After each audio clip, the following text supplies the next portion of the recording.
سلوا التاريخ كم مجدا سطرنا على صفحاته وبه تغنى. درس جدید امروز ما و شما انشاءالله نظام دموکراسی است. در این رابطه صحبت خواهیم داشت. الله سبحانه و تعالی در دستورنامه زندگی و کتلاک بشر که همان قرآن کریم است می فرماید و من لم یحکم بما انزل الله فاولئک هم الفاسقون. هر کسی که غیر از حکم الله حکم دیگری را ترجیح بدهد اینها فاسق هستند. و در جای دیگری می فرماید که و من لم یحکم بما انزل الله فاولئک هم الظالمون. ارگاه انسانها و کسایی که غیر از حکم الله حکم دیگری را ترجیح بدهد و جامعه عمل بپوشانند اونها ظالم هستند. و در جای دیگر کار به جایی می رسد که الله متعال اینها را کافر خطاب بکنند و من لم یحکم بما انزل الله فاولئک هم الکافرون. در سوره مائده سپاره 6 این قوانین و مقررات قرآنی را به خاطر دشمن شناسی و شناخت قوانین باطله وضعی بشر تشریح کرده. ما از اونهایی که دموکراسی را به خورد جوامع استعماری میدن پرسان میکنیم و کسایی که تحت تاثیر افکار باطل قرار گرفتند سوال میکنیم آیا قوانین و مقررات به نفع بشر است که خالق بشر برای بهتر زندگی بشر تعیین کرده و یا قوانین و مقررات بهتر است که بشر در رابطه با بشر قوانین تعیین کرده؟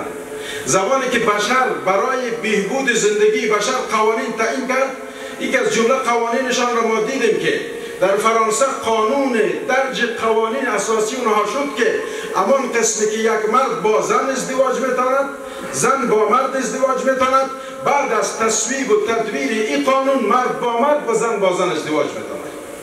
وقتی که انسان میخواهد که قانون تشریع بکنه و شارع قرار بگیرند و در حقیقت حاکمیت علیا را به دست بگیرند، باز به حد پایین‌ترین حیوان سقوط میکنند.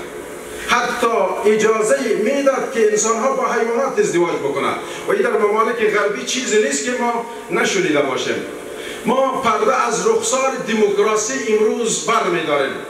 امام ندوی رحمت الله علیه نوشته میکند، میگه دموکراسی مثل یک بت ساخته شده از خرما هست که غرب و مدعیون غربی در وقت ضرورت و حالات عادی او را عبادت میکنند و در وقت ضرورت او را میخورند. در وقت جاهلیت کسایی که بت پرست بودند، چون عمرو ابن لوهای خزاعی اولین مؤسس بود از بت پرستی، در بین جوامع عرب بت پرستی را مروج ساخت. گفت اگر بت نیست حتی سنگریزه های مکه مکرمه را در خانه ببرید. یک تعداد دیگر سنگریزه ها پیدا نکردند، از خرما بت ساختند و این برش چشم و بینی و گوش ساختند. در حالات عادی برمی خرما عبادت میکردند. ما یک مقوله هم دارم که زیربنای از اون سر چشمه گرفتن، میگه هم ثوابم خرما. این هم ثوابم خرما به این معنا که هم بت هم خوراکه. در حقیقت اونها از خرما بت را میساختند و بعد از اون زمان عبادتشان میشد عبادت میکردند. در طول سفر وقتی گرسنه میشدند خدا میخوردند. امروز مدعیان پوچ و کاذب و قلدر جهانی که تحت ماسک دموکراسی و سازمان ملل جنایات بر سرزمین های اسلامی روا داشتند، زمانی که ببینند که منافعشان زیر خطر هست این دموکراسی را خودشان میخورند و این دموکراسی را در حقیقت خلاف دستورات خود میدانند و اولین مرجع و منبع قوانینی که در او قوانین مقنعه تشریع و تصویب شد در زمان پیامبر علیه السلام در دارالندوه پارلمان تأسیس شد که او پارلمان هدفش به خاطر تخریب نظام اسلامی و به خاطر جلوگیری دعوت پیامبر علیه السلام بود. میم آلی بعد از این مقدمه نسبتا طولانی سر موضوع اصلی صحبت میکنیم. دموکراسی را شما با نامش آشنایی دارن. همه الحمدلله استادان نهایت محترم در این باب مطالعات کافی و وافر دارند. اما مرباب تذکر یک چیز را برای استادان باید متذکر شوم که ما نسبت به شما مردمای خوب نیستیم و ما خود را نسبت به شما خوب نمیدانیم. بنان احساس مسئولیت برای ما داده شده، ما بنابر این مسئولیت با همدیگر نظرها را شریک میسازیم. روز مفتی اعظم پاکستان مفتی شفیع عثمانی رحمت الله علیه رحمت واسعه مؤلف تفسیر معارف القرآن دید که شاگرداش مسابقه سخنرانی داشت، از کنارش گذشت و در بین اونها نشست، در بین شاگردای خود نشست. یکی از علمای جید و بزرگ از او محبته عبور میکرد، گفت مفتی صاحب، شیخ صاحب، تو در حقیقت حبر امت هستی، در بین شاگردان نشستی و سخنرانی شاگردای خود را گوش میگیری. گفت که هر انسان یک کمال دارد، من هم میخواهم که یک کمالی که او در من نیست از این شاگرد خود یاد بگیرم. ما با منزله شاگردای شما استادا هستیم، بنابراین ما از شما چیزی را یاد میگیریم و تبادل افکار میکنیم. در حقیقت این به این معنا نیست که ما بیشتر از شما میدانیم، فقط یک تذکر من باب معلومات انشاءالله در این رابطه خواهیم داشت. دموکراسی از دو کلمه دیموس و کراسی تشکیل شده. این مرکب است، دو جزء هست. یکی دیموس این به نام مردم هست و کراسی که در لغت عربی کرسی چوکی را میگه، این چوکی و اقتدار و قدرت را میگه، یعنی حکومت را. پس ما در لغت دموکراسی را فهمیدیم که دموکراسی یعنی حکومت مردم و در حقیقت خود غربی ها از دموکراسی یک تعریف دارد. ببین که با زبان خودشان این تعریف را بشنویم. Government of the people, by the people, for the people. حکومت مردم، توسط مردم، برای مردم. این تعریف دموکراسی است. اگر ما میخواهیم که تعریف دموکراسی را مشخص و واضح و مختصر و موجز تشریح بکنیم، فقط همین کافی است. حکومتی که توسط مردم، برای مردم و بالآخرت توسط مردم چی شده باشد؟ این ساخته شده باشه دموکراسی هست. دموکراسی در حقیقت شامل دو اصول هست که ما به این اصولش اشارات خواهم داشت. و یا حکومت و حاکمیت دموکراسی در دو کاتگوری شامل هست. یکی مسئله قوانین هست، دو مسئله تنفیذ قوانین هست. در مسئله دموکراسی هیچ جایگاهی برای دین و رسالت آسمانی داده نشده. یعنی چون شما در تعریف دموکراسی فهمیدن که حکومت مردم، برای مردم، توسط مردم، در اینجا رسالت جایگاهی ندارد، دین خدا جایگاهی ندارد و عقیده و مذاهب جایگاهی ندارد. از توسط مردم هر فکری که هست تراوش شده از افکار باطل باشد، این قوانین دموکراسی است. در نظام دموکراسی و قوانین دموکراسی به نام دین و به نام رسالت و میعاد چیزی وجود ندارد. اگرچه بعضی ممالک اسلامی امروز به نام دموکراسی اسلامی مثل که در پشت بوتل شراب نوشته کنی که حلال هست، کل هنای یتوشع بما فیه، یک روز نه یک روز از داخل از این کثافت بیرون میشد. این خود منصفانه و عدالتمندانه نیست که در پشت بوتل نجاست ما نوشته کنیم حلال. اگر به کرات و مرات به واژه دموکراسی پسوند و پیشوند اسلامی داده شود، این باعث از این نمیشود که دموکراسی را اسلامی بسازد. و در اکثر ممالک عواقب احزابی که معتقد به دموکراسی و انتخابات بودند، غرب اونها را قبول نکرد. مثال مبرهن و واضح است که در مصر شما دیدن که تحت بهار عرب بالاخره تظاهرات به وجود آمد که در اونجا مرسی یکی از پیش قراولان اخوان المسلمین سالهای متمادی مبارزه ساخت و مبارزه کرد تا که با گمان و زعم خود از طریق دعوت و بدون جهاد مسلحانه می‌داند که در حقیقت حاکمیت الله بسازد و موانع و مشکلاتی که در راه دعوت سو را برطرف بسازد. سالهای متمادی بعد از سید قطب رحمت الله علیه و حسن البنا رحمت الله علیه این افکار در اینجا مروج ساخت، اما فکر اینها یک چیز مشکل داشت. اونها در جهاد مسلحانه سرمایه گذاری نکردند. بعد از مدت بسیار کوچک و کمی در حقیقت از سیسی جنرال نظامی که معتقد به کمونیسم و سکولاریسم هست در مقابل اینها قد علم کرد و مرسی را با کسایی که هم عقیدهش بود روانه زندان ساخت، در نتیجه اعدامش کردند. در اکثر ممالکی که اونها با فکرشان میگه حکومت ها از طریق دموکراسی و نظام های انتخاباتی به وجود بیاد، باز هم او را نمیپذیرند. اما مرحله که امام ندوی رحمت الله علیه گفت که دموکراسی مثل بودی است که تا وقتی که بر نفع اونها باشد قبول دارند، که به ضررشان باشد او را میخورند و بالآخره خوراک اونها قرار میگیرد. مبنای فکری دموکراسی چی است؟ دموکراسی معاصر زاده افکار و محیط غرب هست و در حقیقت مبنا و بانی اول دموکراسی که از رومی ها هست. یعنی این قوانین دموکراسی از روم سرچشمه گرفتن و امروزه دموکراسی که ما سراغ داریم و میخوانیم، این دموکراسی تراوش شده از افکار غربی هست. مردم غرب در زندگی سیاسی، اجتماعی، امور اقتصادی، قوانین و مقررات رومی ها را تطبیق میکنند و به این عقیدند که دین در زندگی انسان ها هیچ دخالتی ندارد و اکثرا این افکار با همدیگر مثل حلقه های زنجیر با همدیگر وصل شدند.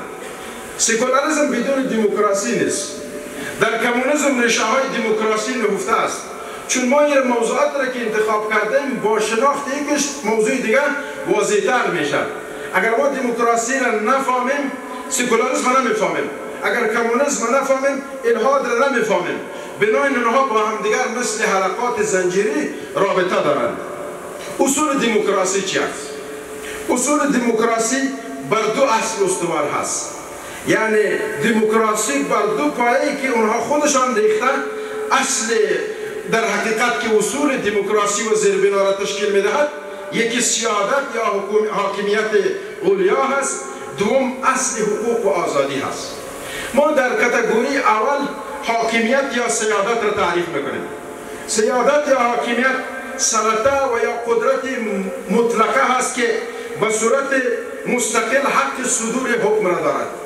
یعنی شما واضح‌تر براتون بگم، منجع و منبع تنفیذ قانون و صدور قانون پارلمان است. پارلمان میتواند که حکم صادر بکند که بعد از اون بالاخره شراب جایز است، چون به آرای اکثریت این موضوع تدویر میشد و انتخاب میشد. بنابراین اینها حق حلال را به خود میدن که حرام بسازند و حق حرام را به خود میدن که حلال بسازند. این سیادت یا حاکمیت اعلی است. یا به عبارت دیگر سیادت او سلطه و قدرت اولیایی است که هیچ قدرت نه مساوی با اوست نه بالاتر با اوست. اینها دموکراسی را به اندازه بالا ساختن و ارزش جایگاهش بالاخره ارزشمند جلوه دادن که هیچ قانون نه مساوی با دموکراسی است و نه بالاتر از دموکراسی است. پس وقتی که قانون ذکر میکند، اینها اسلام عزیز ما را با قوانین وضعی خود زیر سؤال میاد به زعم و گمان خودش. یریدون لیطفئوا نور الله بافواههم والله متم نوره ولو کره الکافرون. اینها میخوان با پوف دهان خود نور اسلامی را که این نور به خون شهدا در تانکی و ذخیره تل جایگزین شده، اونها میخوان این نور را با پوف دهان خود پیش بکنند، در حالی که کور خواندند. بخش تقنین، چون در بخش حاکمیت اولیا وقتی میم شامل دو گزینه است. بخش تقنین و تشریح هست، بخش تنفیذ هست، یعنی اجرا کردن. ما در دموکراسی قوه قضاییه، قوه اجراییه، قوه مقننه داریم. یک قوه را به نام قوه مقننه میگن. قوه مقننه در پارلمان چند تایی نشستند و اونها همگی ملت را به تاراج و چپاول میگیرند، به یغما میگیرند. مهم برایشان نیست که در نتیجه خواهشات نفسانی و اغراض شیطانی و بلحواسیشان اسلام زیر سؤال میاد، ارزش ها پامال میشه. این برایشان مهم نیست. فقط این مهم است که تعداد اکثریت رای دهنده ها این قانون را توشیح بکنند و پاس بکنند. در مرحله اول بخش تقنین یا تشریح است. خصوصیات تشریح و یا تقنین چی است؟ یک، سیادت حاکمیت اولیا حق مردم است. نه، والعیاذ بالله از خدا. امی حاکمیت میگه حق مردم است. در دموکراسی وقتی که ما بخش تقنین را تشریح میکنیم، بانیان دموکراسی و کسایی که دموکراسی را به حیث معبود خود پذیرفتند، هم غم خود را دموکراسی فکر کردند، اونها گفتند که در اینجا حاکمیت حق مردم است، خداوند و دین خدا و رسالت در جای ندارد. و این ما عملا دیده ایم، چیزی نیست که بر ما و شما پوشیده باشد و این مثال های واضح دارد. چون بحث بسیار زیاد است، از مسائل جزئیش ما مرور میکنیم. دوم، اراده مردم مقدس است، یعنی هیچ اراده نیست که اراده مردم را رد کند یا اعتراض بکند.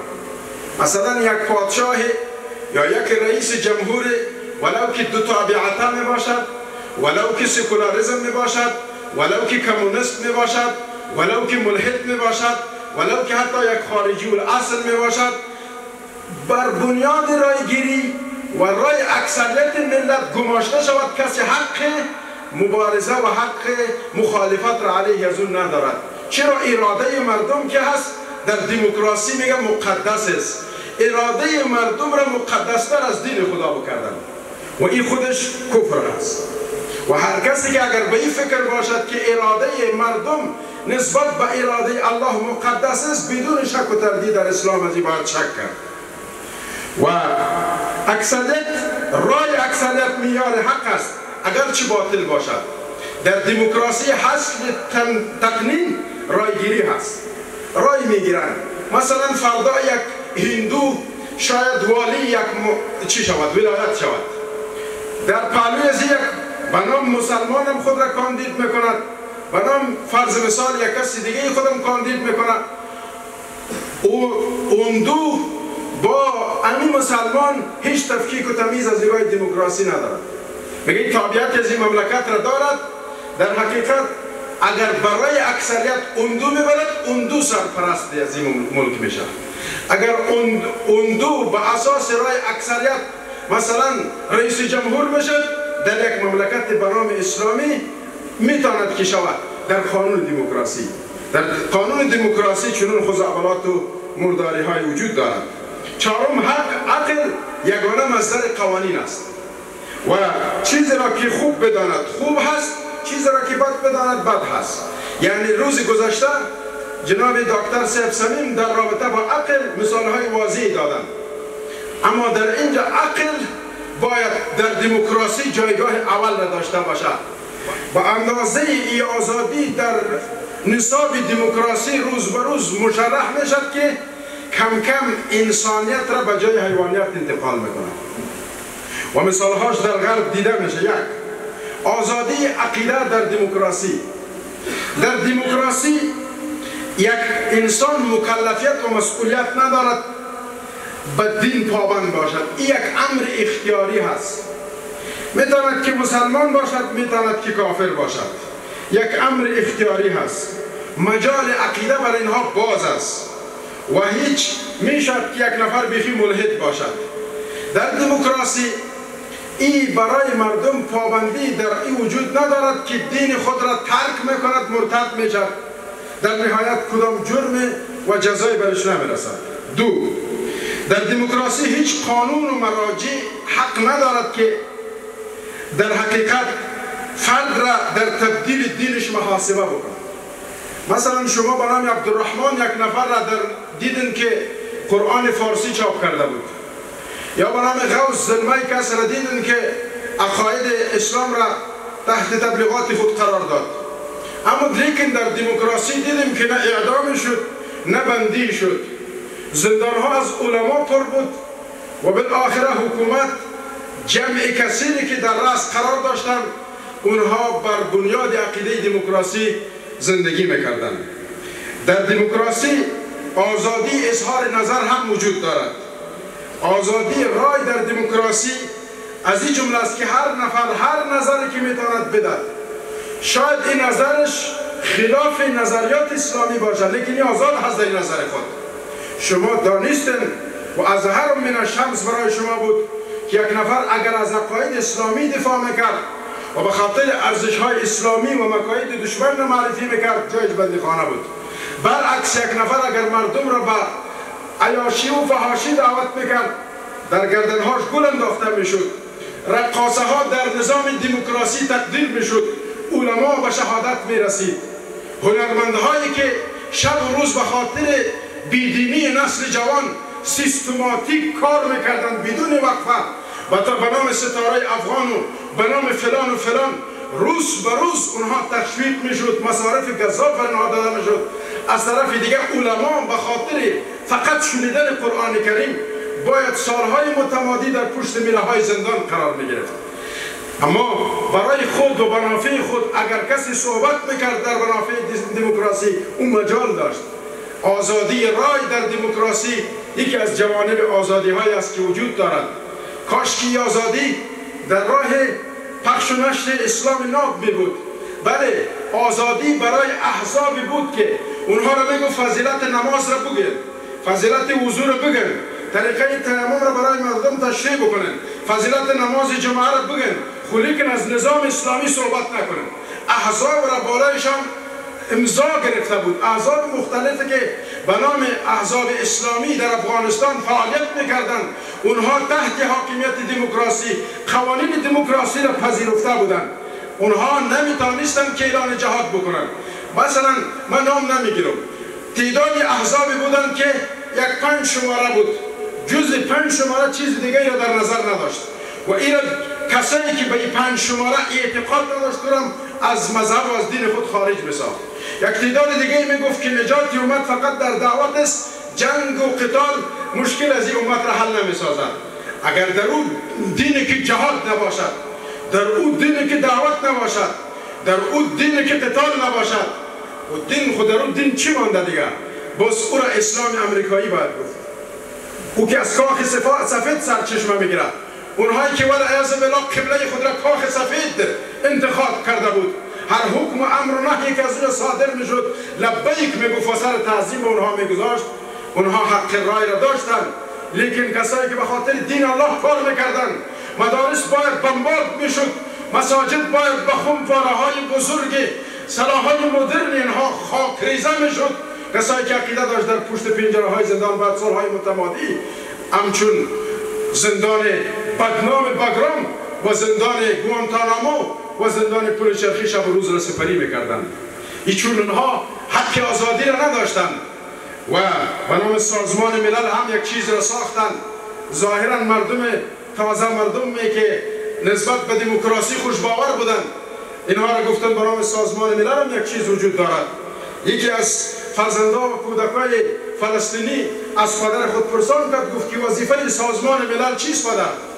گفت بچه وظیفه سازمان ملل ای است که پایه های جون ما را بشکناند، به عوضش پایه های پلاستیکی برای ما بدهد. وظیفه سازمان ملل ای است که خانه های مستحکم و کانکریتی ما را ویران کند، در بدلش خیمه برای ما بدهد. وظیفه سازمان ملل ای است که زیربناها و ساختار اقتصادی ما را از بین ببرد، از بالا فراشوت‌های مواد غذایی را برای ما روان کند. سازمان ملل وظیفه‌اش ای است که از اسرائیل صهیونیسم حمایت بکند و کودکان ما را تصاویرش در جهان پخش نکند که مظلومیت ما به اوج رسیده. این سازمان ملل در حقیقت تحت ماسک دموکراسی مورد تاخت به اصطلاح در مقابل اسلام تاخت و تاز میکند. و آزادی شخصی، شخص هم آزاد است.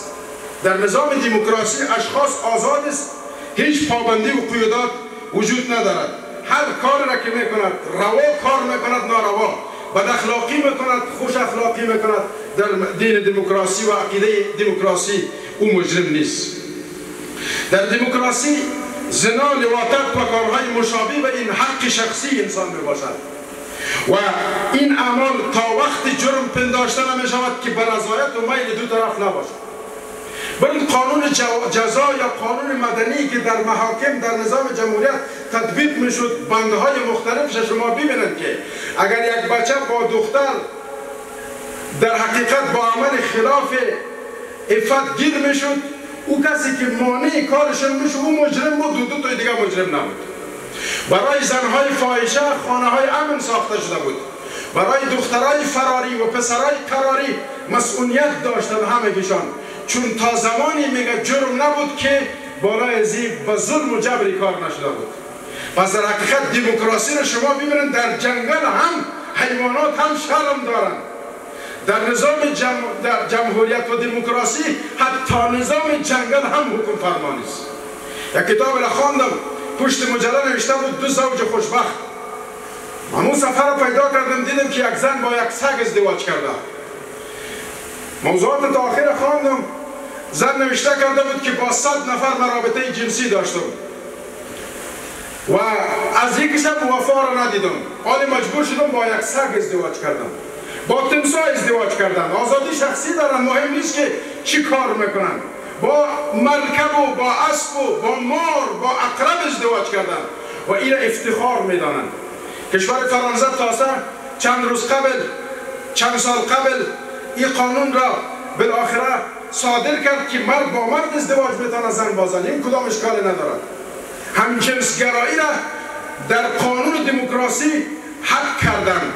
همجنسگرایی که حتی در حیوانات شرم است، حیوانات این کار را نمیکنه.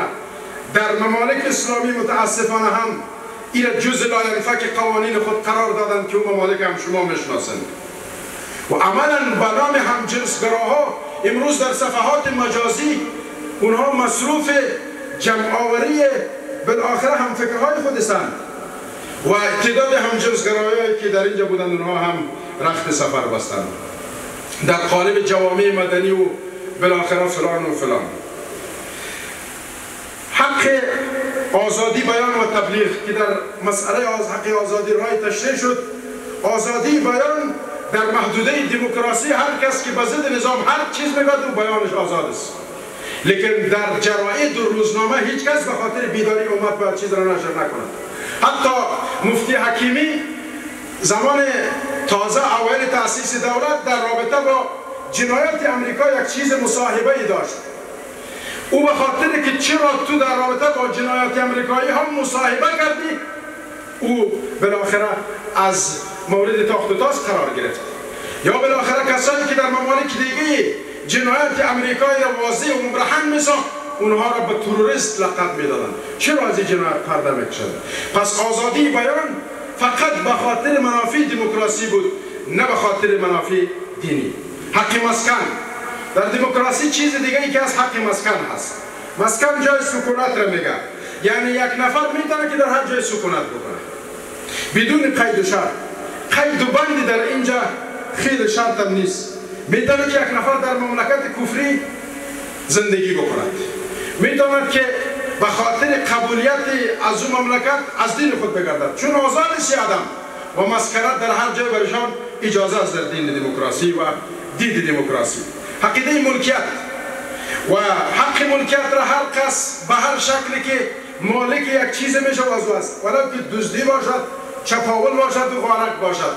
شما دیدیم که از طریق زورمندایی که زیر ماسک و پرده دموکراسی و حکومت رسیدن چقدر زمین ها غصب شده بود، چقدر جاها غصب شده بود، اونها رو شما دیدید. حق کار در دموکراسی برای اشخاص حق کار داده شده. شما خواه گفتین که حق کار خوب است که داده شده، لیکن کدام حق کار؟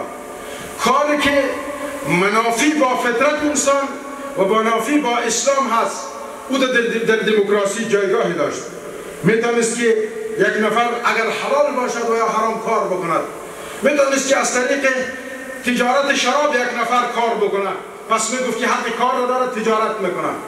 شاید از طریق وارد کردن گوشت خنزیر به ممالک اسلامی کار میکرد، میگفت حق کار را دارد، مشکل ندارد، تجارت میکنه، به خاطر بهبود اقتصادی وطن کار میکنه. شاید یک نفر از راه سود و ربا و مالکیت های شخصی و تجربه های و تجارت خود رونق میداد. در دموکراسی برش کدام مشکلی وجود نداشت.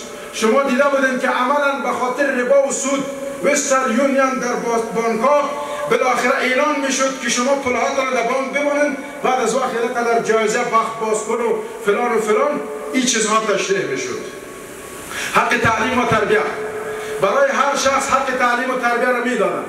ظاهرش خوب واژه است، حق تعلیم و تربیت، لیکن ما گفته بتانیم که گرگ در پوستین میش هست، در زیر کاسه نیم کاسه وجود داره. حق تعلیم و تربیت در اینجا خلاص نمیشه. کدام حق تعلیم و تربیت؟ حق تعلیم و تربیتی که قرآن برای ما تعیین کرده و یا حق تعلیم و تربیتی که وضعی قانون از بشر تعیین کرده؟ در اینجا حق تعلیم و تربیه بر انسانها داده میشد. هر علم را که یاد میگرفت جایز بود. مثلا علم شعبده بازی، علم جادوگری، علم رمل، هر چیز را که مردم یاد میگرفت کدام موانع وجود نداره. در دموکراسی برشان کدام موانع وجود نداره. آخرش حق مساوات مردان و زنان که تا امروز متاسفانه غربی ها به خاطر تشکیک و شبهات علیه نظام اسلامی این شایعه پراگنی میکنند که در افغانستان حقوق زنها پامال شود.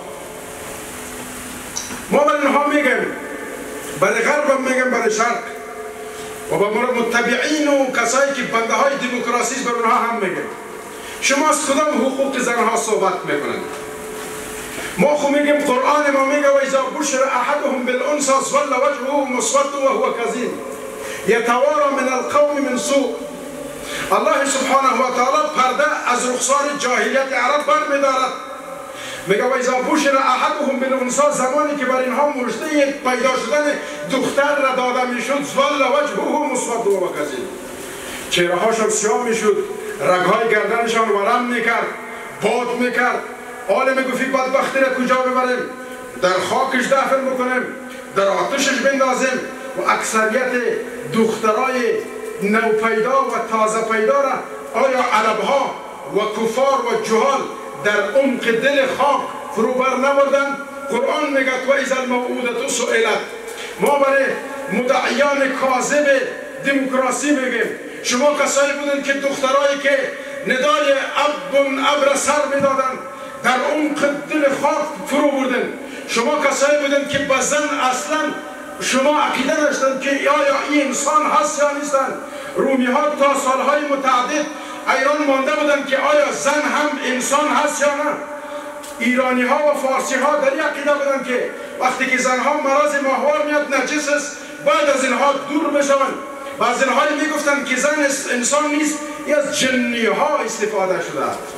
حتی ریوینتگن یکی از دانشمندای فیزیک است که با کشف شعاع ایکس اولین تجربه را بالای دست زن خود صورت داد. گفتی حیوان زنده جان است لیکن انسان نیست، اگر مردم باک ندارد. ما خب از تاریخ اونها معلومات داریم. عجیب هست اونهایی که دخترای خود زنده به گور میکردن به ما حقوق زن را یاد میدهند، در حالی که ما بودیم مسلمان ها بود و صدر اسلام به زن مادر خطاب کرد. زن را گفت تو همسر هستی، زن را گفت تو دختر هستی.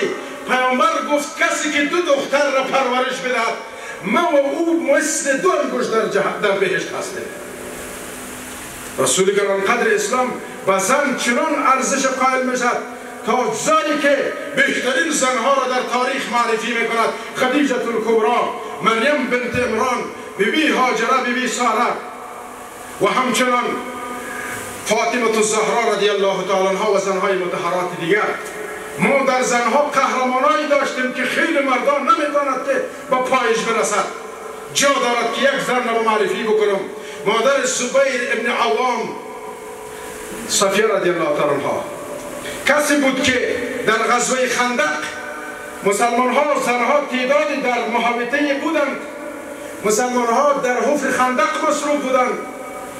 در اینجا حسان ابن ثابت شاعر چیردست و فصیح اللسان، ریش سفید بود در داخل خانه. یک یهودی با قصد غیر آمده بود تا ثابت بکنه که قتیجه مردا هست یا نه، تا که داخل حمله بکنن. صفیه رضی الله تعالی عنها با حسان گفت حسان چهار طرف قریه یک یهودی بگذرد. حسان گفت من خو نمیتونم، پس گفت شمشیر را برای من بده. صفیه زن شیر زن، زنی از تبار آزادگان، زن پرورش یافته در دامان اسلام، زنی که به الله و رسولش ایمان داشت، شمشیر را میگیرد و با ضرب محکمه به فرق یهودی میزند و فرق یهودی را دو نصف میکند و را به جهنم واصل میکند. یک زن توانست که چنان رشادت نشان بدهد. امی صفیه مادر حمزه رضی الله تعالی عنها است. امی خواهر حمزه رضی الله تعالی عنها در غزوه احد پیامبر علیه السلام میگه صفیه را اجازه ندین که چون یک زن هست شاید طاقت توان زیر ندا باشد. صفیه گفت من خبر هستم که حمزه شهید شده و از هم خبر هستم که مصلح شده، گوش و بینیش بریده شده. ما اگر قرار باشه که از زنها در صدر اسلام صحبت کنیم صحبت ما به درازا میکشد. پس مسلمان ها حقوق را برای زنها دادند. ما میگیم زن مثل دردانه هست، مثل طلای هست که باید در یک چوکات محدود و در یک چوکات مسئول و محفوظ نگهداری شود. زن بسان گل بود در باغ بهار بوستان، مرد او اندر محل بود چون مرد باغبان. باغبان باید دیوار کشد دور باغش تا گلش ایمن شود از دست برد این و آن. و همچنان زن را دیلم میکنند حیثیت شدن. اونها کور خواندن این حقوق را هرگز اسلام به زنها نمیداد که بیمهار زن را تربیه بکند، بیمهار زن را از خانه بیرون بکند. الله چی میفرماید برای زنها؟ وقرن فی بیوتکن ولا تبرجن تبرج الجاهلیة الاولی. پس میگه شما در خانه هاتون مستقر باشید. با زنهای مسلمان میگن، با دخترای مسلمان میگن، با امت به اصطلاح مؤنث زنهایی که است و اینها پیامبر علیه السلام الله چی میفرماند؟ الله میفرماند شما در خانه هاتون باشید، از خانه هاتون مثل هنگام جاهلیت بیرون نشوید. این برای شما عیب است. پس غرب امروز هم شایعات را باید یاد آور شوم که به خاطر بد جلوه دادن نظام اسلامی شایعات را پراگند ساختن و پخش و نشر میکنند که در این نظام حقوق زن پامال شدند. ما یک سوال از اینها میکنیم که او زنهایی که در فلسطین در شکمشان تفلکا تسلیخ میشن، او زنهایی که در فلسطین پارچه پارچه میشن، او مادرایی که در فلسطین در زیر انبارده های خاک زیر بم های شیمیایی گوشتشان در هوا متلاشی میشد، آیا او زنها نیستند؟ آیا او کودکان نیستند؟ آیا او مسلمان و مؤمن و انسان ها نیستند؟ شما پس گفته میتونید با وضاحت که اینها دروغین شعاراتی است که از طریق مکاید اینها امروز به نامی که قشر نیمایی پیکر جامعه افغانستان فلج شده. بعضی تحصیل کرده ها برای ما و شما گپ میزنند که پیکر مسلمان ها در افغانستان نیمش فلج شده. چی گپ است که فلج شده؟ حقوق زنها در اینجا پامال شده. منتظر باش که نظام اسلامی در این رابطه چه تصمیمی نمیگیرن. در دموکراسی دو واژه دیگه هست به نام پلورالیسم دینی و پلورالیسم سیاسی. پلورالیسم در انگلیسی به معنای تعددگرایی حزب است. یعنی میتواند در دموکراسی احزاب مختلف فعالیت بکنه. خلقی ها میتواند فعالیت داشته باشد، پرچمی ها میتواند فعالیت داشته باشد، جوامع مدنی میتواند که فعالیت داشته باشد، همجنسگرایان میتواند که فعالیت داشته باشد، احزابی که خلاف دستورات الله باشد اون میتواند که فعالیت داشته باشد. در دموکراسی هیچ قید و بند برای احزاب وجود ندارد، بخصوص احزابی که غیر دینی هست و احزاب دینی را به شرط قبول دارند که اونها از منهج نظامی اسلام صحبت باید نکنند. این پلورالیسم سیاسی هست. و پلورالیسم دینی و تعددگرایی دینی است که اگرچه دموکراسی به این عقیده است که باید یک تعدادی پابند به دین خود باشد، خود دینش مربوط خودش باشد. بعضی وقت میگفت که عیسی به دین خود، موسی به دین خود، بز به پای خود، گوسفند به پای خود. این شعارهایی بودند که امت مسلمه که همانا رساندن امر به معروف و نهی از منکر واجبه دینش بود، او را به این تلقین میکرد که تو را به خیر و شر جامعه کار نیست، تو خودت جور بکن، خودت نمازت بخوان، خودت یک تهجد گزار باش، خودت یک عابد باش، لیکن صالح باش، مصلح نباش. در طول تاریخ کسایی که صالح بودن مورد تاخت و تاس قرار نگرفتن. اگر یک نفر با تسبیح 500 دانه‌ای در داخل مسجد بشینه، کسی که از او خیلی کار ندارد. اگر یک نفر روزه دوشنبه و پنجشنبه خدا بگیرد، دشمن خیلی که از او کار ندارد. اگر یک نفر بالآخره نماز خدا 5 وقت بخواند، دشمن به اون خیلی کار ندارد. دشمن به کسی کار بدارد که با قتال و نظام عقیده دارد، نظام را میخواهد، استحکام امت و مجد و عظمت بزرگی اسلام را میخواهد. از ابن عبدالسلام حنفی در شرح عقیدة الطحاویه یک شرح نوشته میکنه. میگه اگر شما دیدن که لبیک لبیک گفتن حجاج مکه مکرمه را میلرزاند و در مساجد قطار قطار جوقه جوقه مردم برای نماز میبرند و همه جاها پر و مامور از مسلمان ها میبینند، لیکن برای نظام هیچ عقیده ای ندارد از مسلمان ها دستشان بشه. به خاطر بیداری امت عقیده نداشته باشند، اون مسلمان ها را میگه باید تجدید نظر کرد برشان.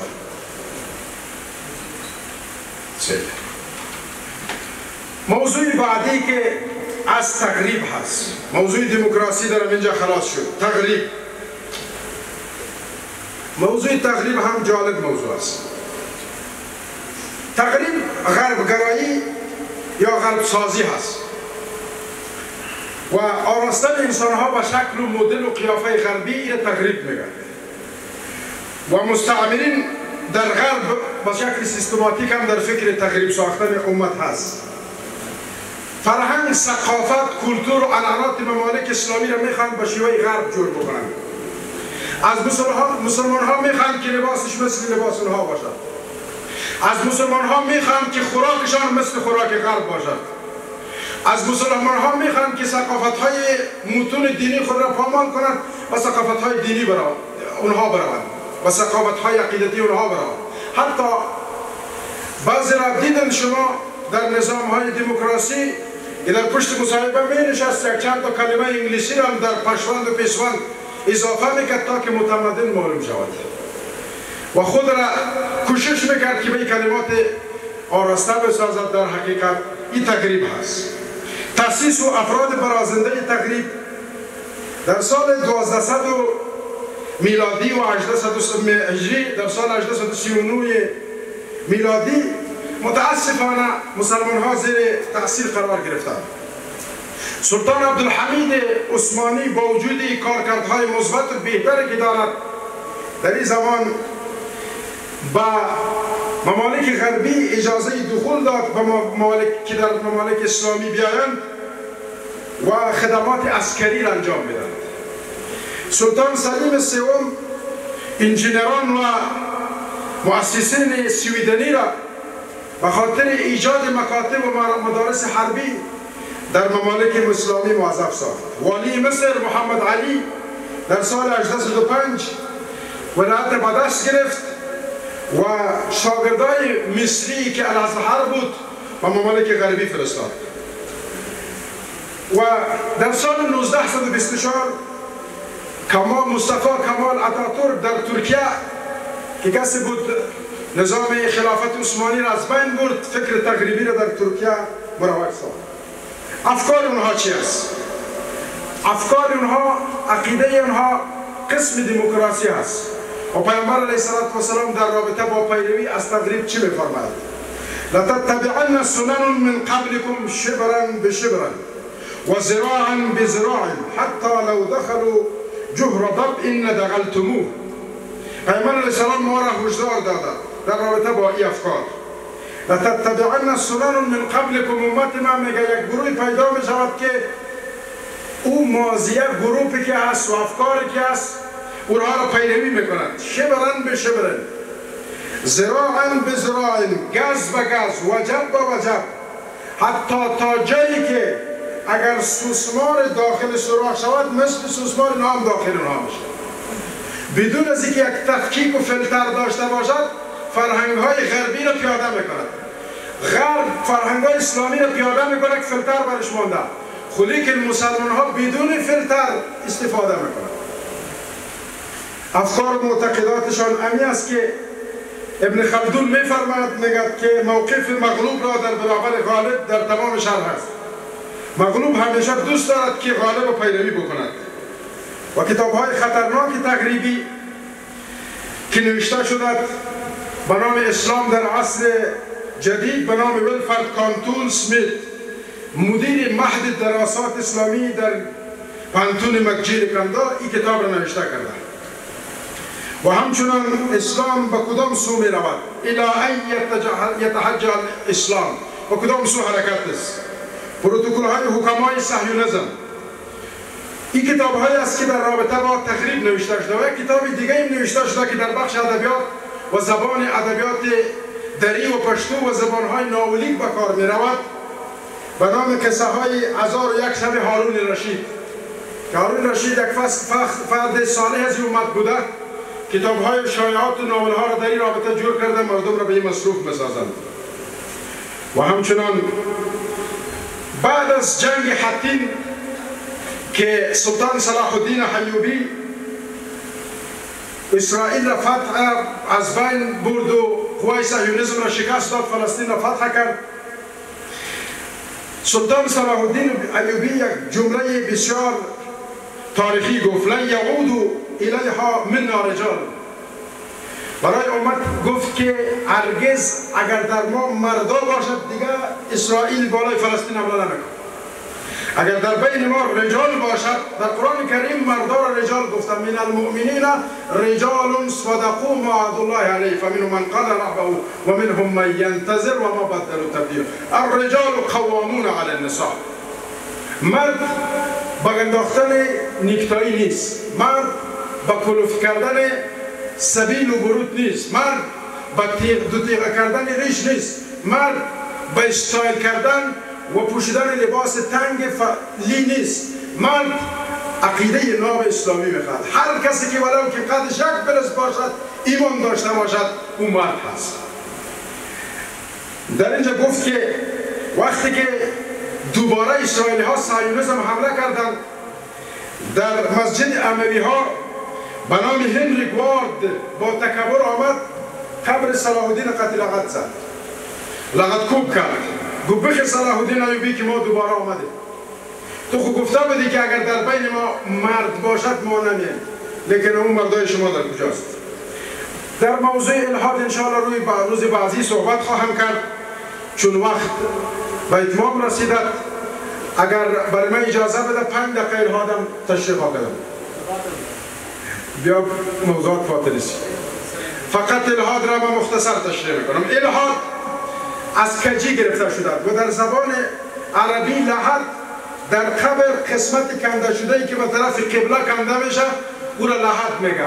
قسمت که از طرف راست مرده و متوفا میفته در اونجا. الله متعال سر ما و شما آسان بسازه، یک روزی اونجا میریم. الله توفیق جوابهای منصفانه را نصیب بگرداند که در اونجا جواب درست بده. اون امور را لحد میگن. لحد در اصطلاح یا الحاد تعریف اصطلاحیش است که یک مکتب حضرقت، یک باور هست که پیروان آن از پیدا کننده عظیم کائنات منکر هستند. فکر الحادی و فکر کمونیسم یک چیز است. فقط ما شما را اصطلاحات مشهور و معروف الحاد چی است؟ یکی ملحد هست. ملحد کی را میگه؟ با کسی گفته میشد که از وجود الله و دین الله منکر باشه، این را ملحد میگه. لادینیت یا بیدینی در حقیقت همون سکولاریسم هست. دین ستیزی یا ضد دین، این موضوع خیلی مهم است که متاسفانه وقت نیست در بحث‌های بعدی زریزی متوجه میشیم. یک تعداد جوان‌ها دین ستیز شدند.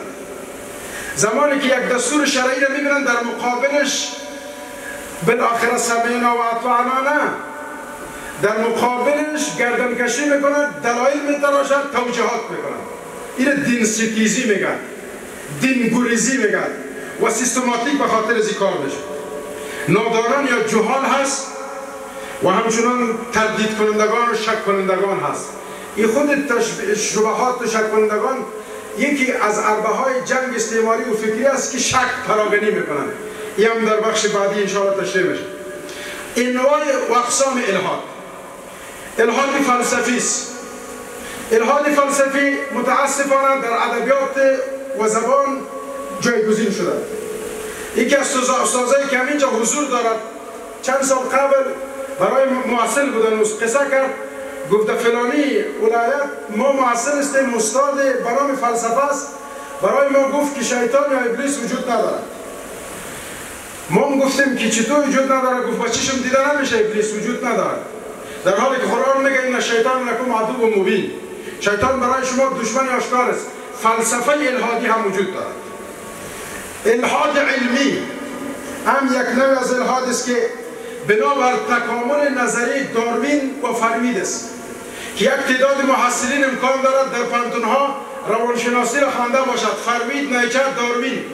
این افکارشان در روانشناسی هست و استاذا با جرأت و متانت بسیار زیاد از نظر داروین بر ما صحبت میکنند، در حالی که نظر داروین نظر به رابطه با تکامل انسانی است که انسان ها میگه اصلا از نسل شادی هستند. این نظریه داروین هست که یک نظریه الهادی است. الهاد مطلق، اینها کسایی هستند که مطلق با وجود الله و روز آخرت منکر است. الهاد جزئی یا نیمه ملحد هستند. الهاد انتقامی، ملحدین هستند که در صدد شایعات پراگنی هستند. چی نوع شایع پراگنی میکنند؟ میگه مسلمان ها به اسلام که به زنها نصف حقوق در میراث دادن، الهاد را پراگنی میکنند. یا همچنان میگه که چرا اسلام با مرد اجازه میداد که 4 زن کند، به زن چرا اجازه نمیده که 4 شوهر بگیرد. این چیزهایی است که در الهاد وجود دارد. تاریخ الهاد چی وقت است؟ 500 سال قبل در حقیقت اروپایی ها کتاب را تعریف کردند که به نام انجیل تحریف شده بود. انجیل یوحنا مرقس مطاع، چندین انجیل را چاپ کردند که از کاتولیک ها و کشیش های سرچشمه میگیرد. و در نتیجه چند اکتشافاتی که در این صورت گرفته ایره انشاءالله باز اگر مجال ها باقی ماند، ساینس و اعجاز علمی قرآن در این بازه کرویت زمین و حرکت سیارات که اینجا ملحدین چی نظریه دارد، مسلمین چی نظریه دارد و بانیان این نظر کی است، انشاءالله ایره اگر مجال ها برای سمینارهای بعدی باقی ماند انشاءالله تشریح خواهم کرد. الله سبحانه و تعالی آن چیزی که گفتیم خود ما را توفیق عمل نصیب بکند. بعد از اون و همه سامعین از الله سبحانه و تعالی اجر و پاداش بزرگ و عالی را خواهانم به امید یک افغانستان مستقل و آرام و زنده و پاینده در تحت حاکمیت نظام اسلامی و به امید محتفظ شدن بیرق اسلامی که همان لا اله الا الله است بر همه سرزمین های مسلمان. و السلام علیکم و رحمت الله و برکاته.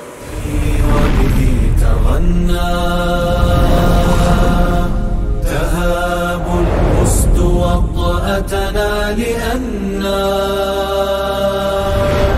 لغير الله كلا ما